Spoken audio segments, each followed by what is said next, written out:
رب اشرح لي صدري ويسر لي أمري واحلل عقدة من لساني يفقهوا قولي.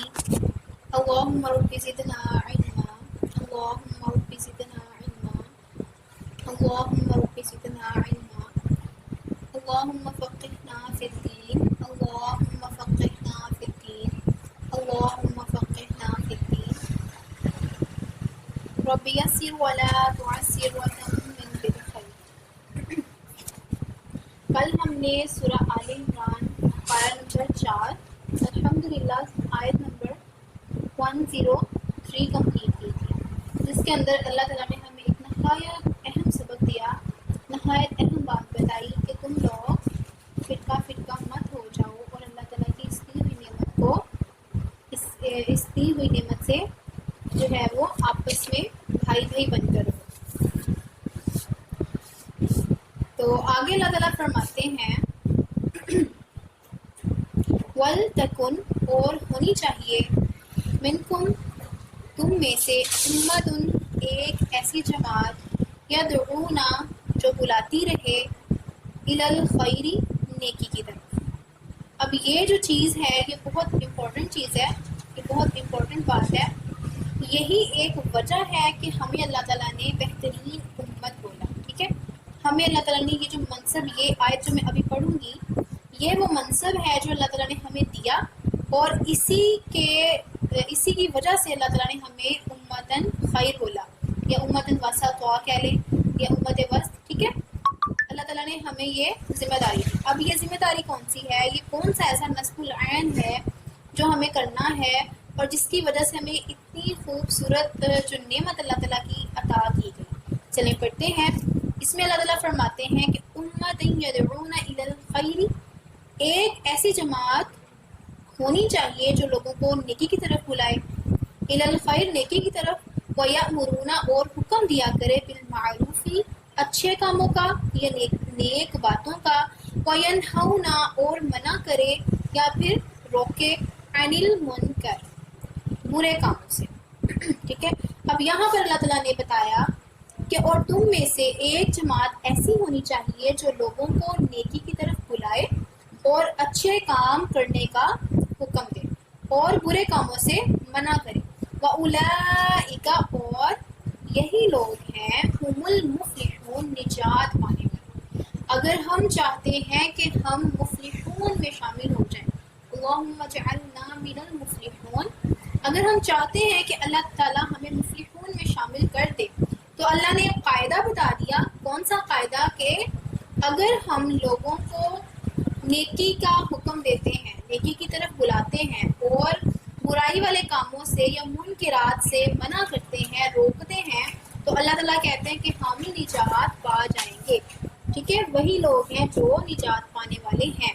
وَلَا تَكُونُوا اور نہ ہو جاؤ تم کالذین ان لوگوں کی طرح جو تفرقوا متفرق ہو گئے، فرقہ فرقہ ہو گئے۔ اب اللہ تعالیٰ نے دوبارہ پھر سے ایک ہی آیت کے بعد یکا یہ پھر سے یہ بات کر دی کہ پھر سے کیا کہا؟ اللہ تعالیٰ نے فرمایا کہ تم فرقہ فرقہ نہ ہو جانا۔ پچھلی آیت بھی ہم یہی پڑھ کے آئے ہیں، اللہ تعالیٰ نے فرمایا کہ تم پہلے الگ الگ جماعتیں تھی، پھر اللہ تعالیٰ نے تمہارے اوپر یہ نعمت کی اور تم بھائی بھائی ہو گئے، اور آپس میں تم فرقہ بازی میں نہ پڑو، تفرقے میں نہ پڑو، ٹھیک ہے؟ بلکہ ایک امت بن کے رہو، ٹھیک ہے؟ آپسی اختلافات نہ کرو۔ یہاں پر بھی اللہ تعالیٰ دوبارہ یہ بات بتا رہے ہیں۔ اس سے پہلے اللہ تعالیٰ نے کیا فرمایا کہ تم دوسروں کو نیکی کا حکم دو اور ان کو برے کاموں سے روکو، تم فلاح پا جاؤ گے۔ اور اسی کے ساتھ ساتھ اللہ تعالیٰ نے دوبارہ سے یہ بات کی اور تم ان لوگوں کی طرح نہ ہو جانا۔ کن لوگوں کی طرح؟ اللہ نے پیچھے کن کی بات کی ہے؟ امر بالمعروف و نہی عن المنکر، ٹھیک ہے؟ جو لوگ اس پہ عمل کر رہے ہیں، جو اس کے تابع فرما ہیں، ان لوگوں کی بات کرنے کے بعد اللہ تعالیٰ نے فرمایا کہ تم ایسے نہ ہو جانا جو یہ عمل کرنے کے ساتھ ساتھ تفرقے میں بھی پڑ گئے، جنہوں نے آپسی اختلافات کیے، جو فرقہ فرقہ ہو گئے، ٹھیک ہے؟ تفرقو، اس میں فا را اور قوف، یہ فرق، ٹھیک ہے؟ فرق یہ فرقے سے ہے۔ تو یہاں پر اللہ تعالیٰ نے فرمایا متفرق ہو گئے، جو فرقہ فرقہ ہو گئے، واختلفوا اور اختلاف کرنے لگے، من بعد بعد اس کے، ماں جو جاءہم آیا ان کے پاس، بعد اس کے کہ جو آئے ان کے پاس البینات احکامات یا روشن نشانیاں، روشن دلائل. ٹھیک ہے، بینات کسے کہتے ہیں؟ روشن، جو بالکل عیاں ہو، جس میں کوئی شک باقی نہ رہے.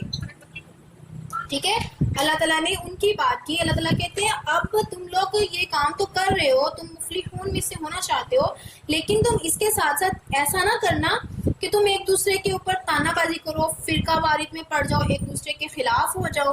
ٹھیک ہے، ہم ایک دوسرے کو غلط کہنا شروع کر دیں، جبکہ اللہ نے ہمیں پیچھے بتایا کہ اللہ تعالیٰ نے یہ قرآن نازل کرنے کے بعد آپس میں بھائی چارہ قائم کروایا.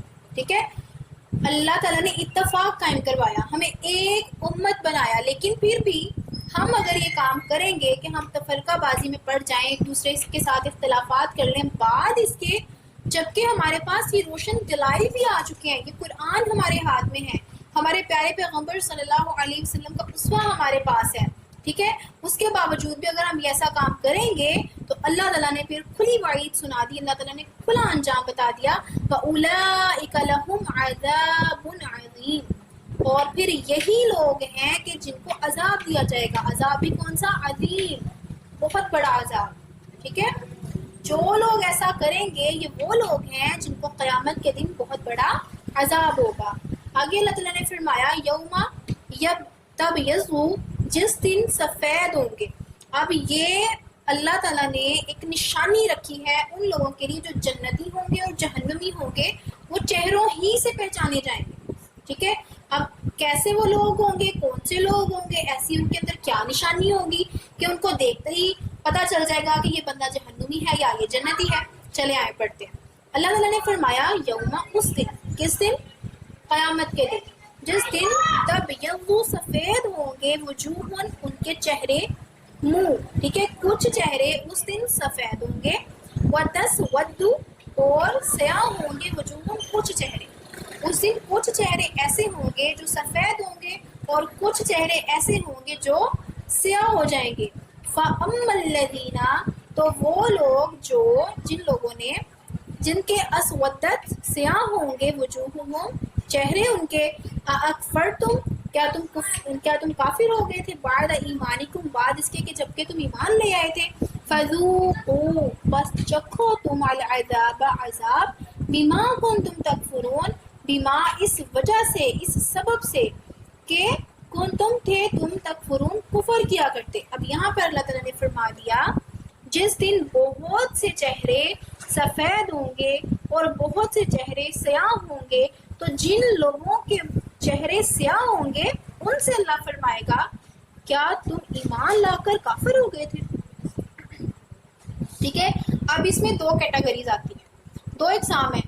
پہلی قسم ان کافروں کی ہے جو ایمان لے آنے کے بعد مرتد ہو گئے، جو کلمہ سے ہی مکر گئے، جو مسلمانیت ہی سے مکر گئے. ٹھیک ہے، ایک تو وہ کافر ہو گئے، اور ایک دوسرے قسم کے کافر کہ وہ انسان ہے ایمان والا لیکن اس کے عمل کافروں والے ہیں. ٹھیک ہے، ہم نے پہلے بھی اقسام پڑھی ہوئی ہے کہ ایک مسلمان کیسے کفر کر سکتا ہے. ایک مسلمان کیسے کفر کر سکتا ہے؟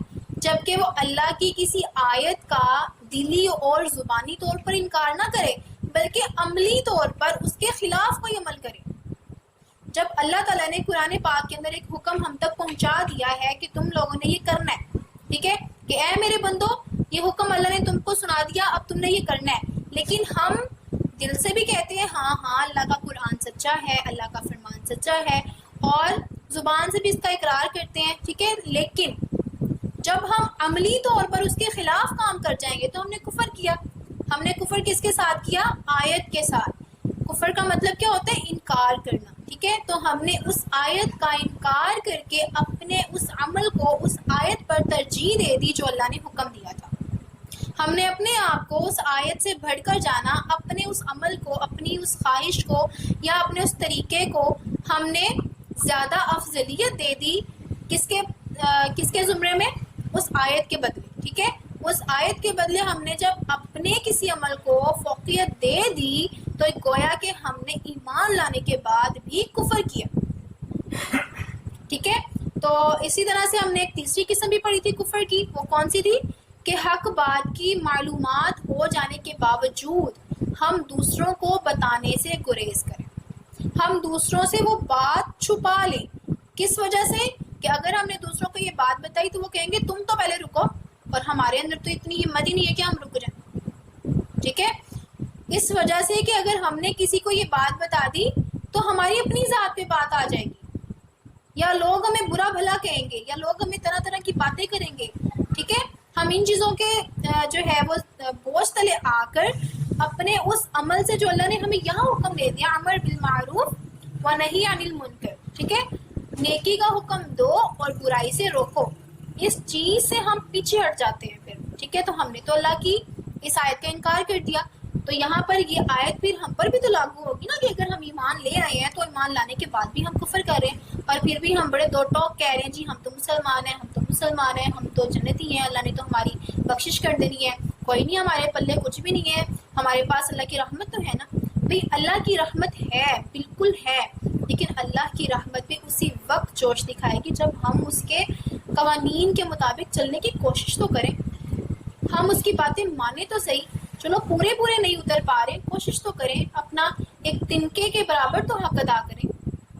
ٹھیک ہے، تو یہاں پر جو یہاں پر اللہ تعالیٰ نے فرمایا ہے اَأَكْفَرْتُمْ بَعْدَ ایمانکم، کیا تم کافر ہو گئے ہو اس کے بعد کہ جب تم ایمان لے آئے تھے. ٹھیک ہے، تو یہ اس طرح سے بھی آیت کا ایک پہلو نکلتا ہے، اور یہ بہت اہم آیت ہے. ہو سکتا ہے آپ کو یہ ٹیسٹ میں بھی آ جائے، تو آپ نے اس کو اچھی طرح سے ذہن نشین کر لینا ہے. ٹھیک ہے، اور اللہ تعالیٰ سے دعا ہے کہ جب ہم پڑھ رہے ہیں، ہم سیکھ رہے ہیں، تو اللہ تعالیٰ ہمیں اس کے اوپر عمل کرنے والا بھی بنائے، اور اللہ تعالیٰ ہمیں دوسرے لوگوں تک پہنچانے والا بھی بنائے. اور پھر اللہ تعالیٰ کہتے ہیں، اللہ تعالیٰ کیا کہیں گے ان سے، کیا تم ایمان لانے کے بعد کافر ہو گئے تھے؟ تو پھر چکھو، اب تم اس کفر کے بدلے اس عذاب کا مزہ چکھو. ذوقوا، تم چکھو، عذاب بما کنتم تم تکفرون، جو تم عمل کرے تھے، جو تم نے کفر کیا ہے، اس کے بدلے میں اب تم پھر یہ عذاب کا مزہ چکھو. تو یہاں سے ہمیں پتہ ہے کیا، ہم بہت سی تعویلیں نکالتے ہیں کہ کوئی نہیں، کسی ایک حکم میں ہم اگر کوتاہی کر بھی جاتے ہیں تو کوئی بات نہیں، باقی تو کوشش کرتے ہیں نا کہ ہم پورا اتریں. جب اللہ تعالیٰ نے فرما دیا کہ ایمان لانے کے بعد تم کفر کرو گے نا، چاہے وہ چھوٹے پیمانے پہ، چاہے بڑے پیمانے پہ، چاہے تم پورے کے پورے کفر کے جو ہے زمرے میں آ جاؤ، ٹھیک ہے، چاہے تم تھوڑا سا کفر کر لو، اللہ کہتے ہیں میں تمہیں پھر عذاب دوں گا. ٹھیک ہے، تم اس کی سزا پھر بھگتو گے، پھر تمہاری معافی کوئی نہیں ہے. ہاں، الا یہ کہ ہم توبہ کر لیں، ٹھیک ہے، اور ہم اپنے اعمال کو سنوار لیں. اس کے بعد اللہ تعالیٰ فرماتے ہیں وَأَمَّا الَّذِينَ، اور رہے وہ لوگ جو جن کے اب یلزت سفید ہوں گے وجوہہم، چہرے ان کے، فَفِي رَحْمَةِ اللَّهِ، تو وہ ہوں گے رحمت میں اللہ کی. جن لوگوں کے چہرے سفید ہوں گے وہ اللہ تعالیٰ کے باغوں میں یعنی اللہ کی رحمت میں ہوں گے. ہم وہ سب فیہا، اس میں خالدون، ہمیشہ رہیں گے. اچھا، اب یہاں پر ایک چیز آپ دیکھیں، نوٹ کریں، وہاں پر اللہ تعالیٰ نے پیچھے خالدون کا ذکر نہیں کیا، یہاں پر اللہ تعالیٰ نے فرمایا وہ ہمیشہ رہیں گے، لیکن وہاں پر اللہ تعالیٰ نے ہمیشگی کا ذکر نہیں فرمایا.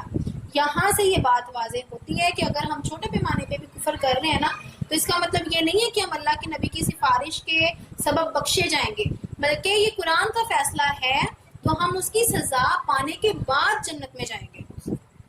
ٹھیک ہے، ہم اس کی سزا پا لیں گے، ادھر سے اللہ کے نبی کی سفارش ہوگی، اور پھر اس کے بعد ہم جنت میں جائیں گے. یہ حدیث سے ثابت ہے. ٹھیک ہے، تو یہاں پر اللہ تعالیٰ نے یہاں پہ خالدون کا ذکر نہیں کیا. اس سے مراد یہ ہے کہ اگر ہم یہ سمجھ لیتے ہیں کہ اب ہم پکے جہنمی ہو گئے، اب تو کوئی چارہ نہیں ہے، تو تب بھی ہم غلط ہیں. اگر ہم یہ سمجھ لیتے ہیں کہ کوئی نہیں، ہلکی پھلکی جو ہے وہ کوتاہی ہو جاتی ہے، کوئی نہیں، اللہ معاف کرنے والا کر دے گا معاف، تو تب بھی ہم غلط ہیں. ٹھیک ہے، ہمیں کیا کرنا ہے، اللہ تعالیٰ نے ہمیں امت خیر بولا ہے، اللہ تعالیٰ نے ہمیں فرمایا کہ یہ بہترین امت ہے. کیوں؟ کیونکہ یہ اوس روی اختیار کرتے ہیں، انصاف پہ قائم کرتی ہے. تو ہم نے اپنا محاسبہ خود کرنا ہے کہ ہم کس لائن میں جا رہے ہیں، ہم کس رو پہ بہتے چلے جا رہے ہیں. کیا ہم بھی کوئی ایسا مائنڈ تو نہیں بنا کے بیٹھے کہ کچھ نہیں ہوتا، جو غلطیاں ہم سے ہو، مصیبت کوئی مشکل نہیں آئے گی. تو یہاں سے پتہ چلا کہ جو لوگ جہنمی ہوں گے ان کے چہرے سیاہ ہوں گے، جو لوگ جنتی ہوں گے ان کے چہرے اس دن سفید ہوں گے. اللہ تعالیٰ اس کے بعد اگلی آیت میں فرماتے ہیں تِلْکَ آیَاتُ اللَّهِ نَتْلُوهَا عَلَيْکَ بِالْحَقِّ. اللہ کہتے ہیں تِلْکَ آیَاتُ اللَّهِ، یہ آیتیں ہیں اللہ کی، نَتْلُوهَا، جو ہم سنا رہے ہیں یا پڑھتے ہیں علیہ کا ان کو آپ پر بالحقی حق کے ساتھ. اب اللہ تعالیٰ نے فرمایا کہ یہ اللہ کی آیتیں ہیں جو ہم تم کو حق کے ساتھ پڑھ کر سناتے ہیں.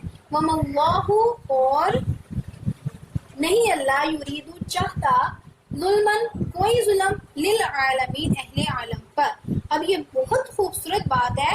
اللہ تعالیٰ نے فرمایا کہ اللہ تعالیٰ اپنی آیتیں کھول کھول کر تم تک پہنچا رہا ہے. کیوں پہنچا رہا ہے؟ کیونکہ اللہ اہل عالم پر ظلم نہیں کرنا چاہتا ہے. بہت سے لوگ ایسے ہیں وہ نعوذ باللہ یہ سوال اٹھاتے ہیں کہ بھئی یہ کیا بات ہوئی، اللہ نے پیدا بھی خود ہی کر دیا ہے اور ہمیں دنیا میں بھیج کے ہمیں آزمائشوں میں بھی خود ہی ڈال دیا ہے، ہمارے ساتھ پیٹ لگا دیا ہے، ہمیں ہماری اولاد کو ہماری آزمائش بنا دیا ہے، ہم دنیا داری میں بھی نبھائیں اور کیا آخرت بھی نبھائیں، اتنی تنگیاں اتنی مصیبتوں کے بعد بھی ہم جہنمی ہو جائیں گے.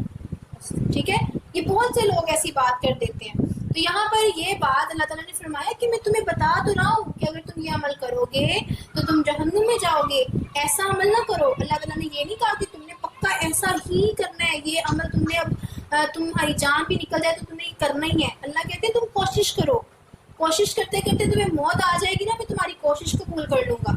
ٹھیک ہے. اور اللہ تعالیٰ نے فرمایا کہ میں نے یہ سارا کچھ تمہیں کیوں بتایا ہے؟ کیونکہ میں نہیں چاہتا کہ میں اہل عالم پر ظلم کروں. اللہ کو ایسی کیا پڑ گئی کہ وہ ہمیں جہنم میں دھکیل دے؟ کیا اللہ کو ہم سے کوئی نعوذ باللہ دشمنی ہے؟ ایسا کچھ بھی نہیں ہے. ٹھیک ہے. اللہ تعالیٰ کہتے ہیں کہ میں نے انسان کو اگر اختیار دیا ہے نا تو میں نے رہنمائی کے لیے اس کو بے یار و مددگار نہیں چھوڑا. میں نے اس کی رہنمائی کے لیے یہ کتاب بھی اس کے ہاتھ میں دی ہے. میں نے اسے عقل سے نوازا ہے، میں نے اسے آنکھیں دی ہیں، میں نے اسے صلاحیت دی ہے کہ وہ اس کا استعمال کرے، مجھے پہچانے، اس زندگی کو میری رضا کے مطابق گزارے. تو گویا اللہ تعالیٰ اسے پھر وہ انعامات دے جو ہمیشہ کے لیے رہنے والے ہیں، جن کے اندر کوئی کمی نہیں ہو سکتی، کوئی ناانصافی نہیں ہو سکتی، جس کو کبھی فنا ہی نہیں ہے. ہم ہمیشہ ہم زندہ بھی ہمیشہ رہیں گے اور ہمیشہ اس چیزوں کو پاتے بھی رہیں گے. تو اللہ تعالیٰ کہتے ہیں یہ سارا کچھ میں تمہیں اسی لیے بتا رہا ہوں، میں اپنے ان بندوں کو یہ سارا کچھ اسی لیے بتا رہا ہوں کیونکہ میں اہل عالم پر ظلم نہیں کرنا چاہتا. میں نہیں چاہتا کہ میں ان کو جہنم میں دھکیل دوں. اللہ تو ہمارے لیے خیر خواہ ہے، وہ تو ہمارا رب ہے، پروردگار ہے. بھلا ایک ماں اپنے کبھی بچے کا برا چاہ سکتی ہے؟ تو وہ تو پھر خدا ہے، وہ کیسے برا چاہ سکتا ہے؟ ٹھیک ہے. تو یہاں پر اللہ تعالیٰ نے اتنی پیاری بات بتائی کہ اللہ تعالیٰ کہتے ہیں میں تمہیں بار بار یہ سچائی تمہارے سامنے لا رہا ہوں، وہ اس لیے لا رہا ہوں کیونکہ میں تم لوگوں پہ ظلم نہیں کرنا چاہتا ہوں. میں چاہتا ہوں کہ تم اس کو پڑھو، اس کو سیکھو، اس پہ عمل کرو، کوشش کرو. میں رحم دل ہوں، میں رحمان ہوں، میں رحیم ہوں، میں تمہیں اپنی رحمت سے بخش لوں گا. اس کے بعد اللہ تعالیٰ فرماتے ہیں وَلِلَّهِ مَا فِي السَّمَاوَاتِ وَمَا فِي الْأَرْضِ. اللہ تعالیٰ کہتے ہیں کہ وہ اللہ ہی کے لیے ہے جو کچھ بھی ہے آسمانوں میں اور جو کچھ بھی ہے زمین میں. وَإِلَى اللَّهِ تُرْجَعُ الْأُمُورُ اور اللہ ہی کی طرف ہر معاملہ، ہر فیصلہ، ہر انجام، ہر کام لوٹایا جاتا ہے. ٹھیک ہے. اللہ ہی کی طرف ہم سب کو پلٹ کر جانا ہے. تو اللہ تعالیٰ سے دعا ہے اللہ تعالیٰ ہمیں مفلحون میں بنائے، اللہ تعالیٰ ہم سے راضی ہو، اللہ تعالیٰ ہمیں عمل کرنے والا بنائے اور ہمیں ہماری اصلاح فرمائے اور ہمیں ایسے راستے پر چلائے جو اللہ تعالیٰ ہمیں سکھانا چاہتے ہیں. جس وجہ سے اللہ نے یہ قرآن ہمارے ہاتھوں میں دیا ہے، جس وجہ سے اللہ نے ہمیں چنا ہے کہ ہم سب یہاں بیٹھ کر اس خدا کے اس راستے کو جاننے کی کوشش کر رہے ہیں. اللہم اجعلنا منہم، اللہم اجعلنا من المتقین، اللہم اجعلنا من المفلحون. اور چلیں یہاں پر الحمدللہ یہاں پہ ہم اینڈ کرتے ہیں.